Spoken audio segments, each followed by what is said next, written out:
안녕하세요. 삼성전자 주주 여러분. 유한타증권은 삼성전자 2분기 반도체 부분 매출을 118조 1천억 원, 영업이익을 84조 7천억 원으로 예상을 했습니다.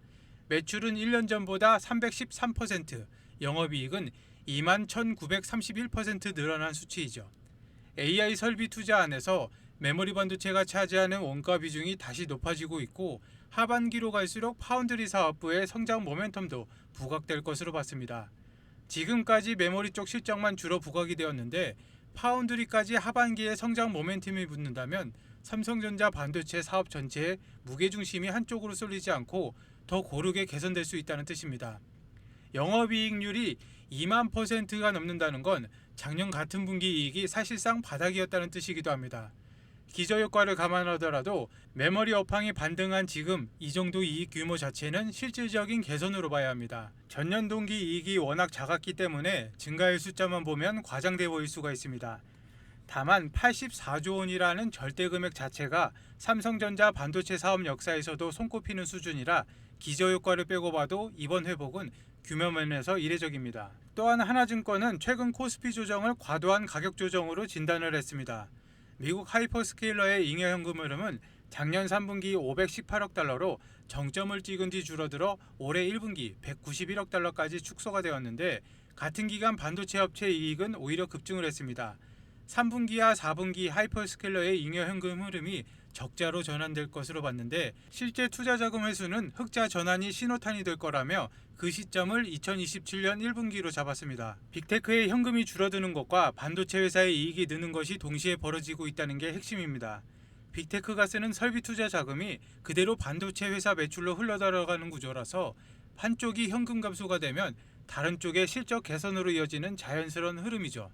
하이퍼스케일러의 투자 정점 통과와 자금 회수 우려를 지금 시점에 주가에 반영하는 건 너무 이르다는 게 하나증권의 판단입니다. 삼성전자와 SK하이닉스의 향후 12개월 영업 예상 이익은 전년 대비, 전월 대비 증가율 모두 오르고 있어서 코스피가 겪는 하락은 실적과 무관한 과도한 조정이라는 것입니다. 실적 전망이 계속 오르고 있는 와중에 주가만 먼저 빠졌다면 그 하락은 펀더멘털 약화보다 수급이나 심리적인 요인 때문일 가능성이 큽니다. 실적 추정치와 주가 흐름이 어긋난 이 구간을 하나증권은 조정이 과했다는 근거로 삼고 있고 지난주 코스피의 20일 이격도는 91.3%까지 떨어졌는데 2025년 이후 최저 수준입니다.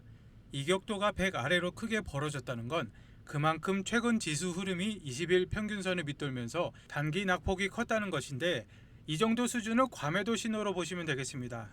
순환매가 나오려면 삼성전자와 SK하이닉스의 순이익 증가율 격차가 줄여야 하는데 26년 각각 570%와 410%였던 증가율이 2027년에는 33%와 38%로 낮아질 것으로 예상을 했습니다.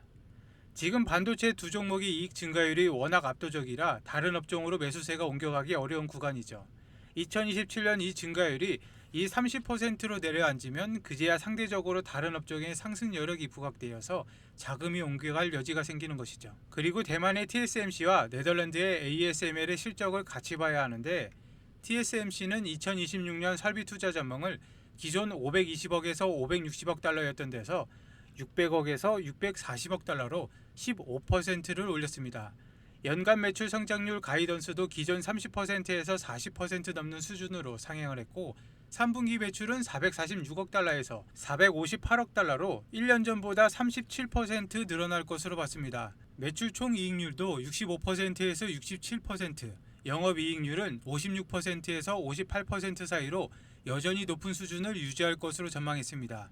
분기 실적을 발표하면서 동시에 연간 설비 투자 계획까지 큰 폭으로 올려잡았다는 게 주목할 것인데 단순히 이번 분기가 잘 나왔다는 수준을 넘어 앞으로 몇 년치 수요를 이미 확인하고 그만큼 공장을 더 짓겠다고 선언한 것이죠. 다만 3분기 매출 총이익률은 낮아질 전망입니다. 이 나노 공정 램프업에서 3에서 4%포인트, 해외 공장 확장으로 초기엔 2에서 3%포인트, 그리고 나중엔 3에서 4%포인트가 깎일 것으로 봤는데 새 공정을 처음 가동할 때 항상 수율이 낮아 마진이 눌리는 게 반도체 업계의 일반적인 패턴입니다. TSMC가 이 마진 하락폭까지 구체적인 숫자로 미리 공개를 했다는 건 이 정도의 희석은 이미 계획에 들어가 있는 예상된 비용이라는 뜻입니다. 설비 투자를 15%나 늘리면서 동시에 마진이 깎일 걸 미리 경고했다는 게 이례적입니다.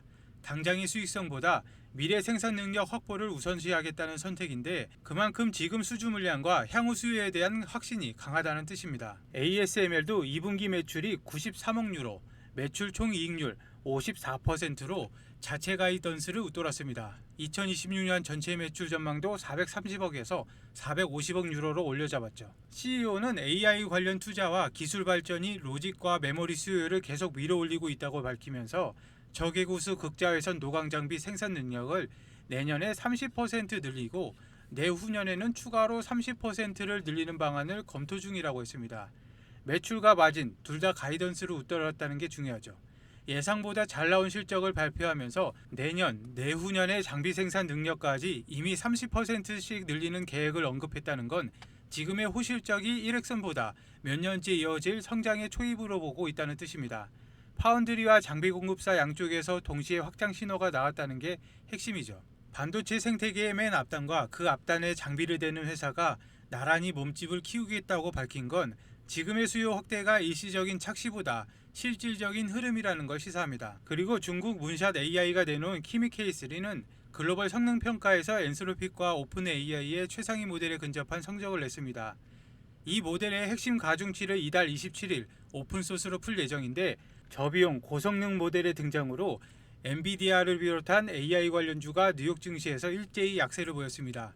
시진핑 국가주석도 국제협력에 기반한 개방형 AI 생태계를 강조하며 이 흐름에 힘을 실었고 2조 8천억 개의 매개 번수를 갖췄고 최대 100만 토큰의 문맥을 한 번에 처리하는데 코딩 능력 부분에서 미국의 두 간판 모델을 제치고 세계 1위에 올랐습니다. 성능이 낮은 모델을 값싸게 나온 수준보다 최상위권 성능을 갖춘 모델이 통째로 무료 공개된다는 점이 시장을 흔든 이유이죠. 다만 한국 반도체 입장에서는 위협보다 기회라는 분석이 우세합니다. AI 활용 비용이 낮아지면 더 많은 기업이 자체 AI 서비스를 구축하게 되고 그만큼 GPU와 고대역포 메모리 수요도 늘어난다는 논리입니다. 삼성전자와 SK하이닉스에도 새로운 기회가 될 수 있다는 분석이 나오는데 지금 당장 AI 인프라 투자를 줄이는 문제보다 저렴한 모델 등장으로 AI 도입 문턱 자체가 낮아지는 효과에 주목하는 시기입니다. 지금까지 AI 서비스를 구축할 여력이 없던 중소업체들까지 자체 서버를 갖추기 시작하면 메모리 수요가 오히려 더 넓은 저변에서 늘어날 수 있는 것이죠. GPU와 HBM은 결국 AI 서버 한 대를 지을 때마다 함께 팔리는 부품이라서 서버 자체가 늘어나는 흐름이라면 반도체 수요도 자연스럽게 따르는 구조입니다. 값싸고 성능 좋은 기술이 나오면 오히려 그 기술을 쓰는 사람이 더 많아진다는 게 이 논리의 핵심이죠. 딥시크 쇼크 때도 결국 메모리 수요는 줄지 않았는데 이번에도 비슷한 흐름이 반복될 가능성이 큽니다. 딥시크가 처음 등장할 때도 저비용 AI가 빅테크의 대규모 투자를 무색하게 만들 거라는 우려가 컸습니다. 하지만 실제로는 그 이후에 데이터 센터 투자와 메모리 수요가 모두 계속 늘어났는데 저비용 모델의 확산이 오히려 AI 도입 자체를 앞당기는 효과를 냈다는 평가가 지배적입니다.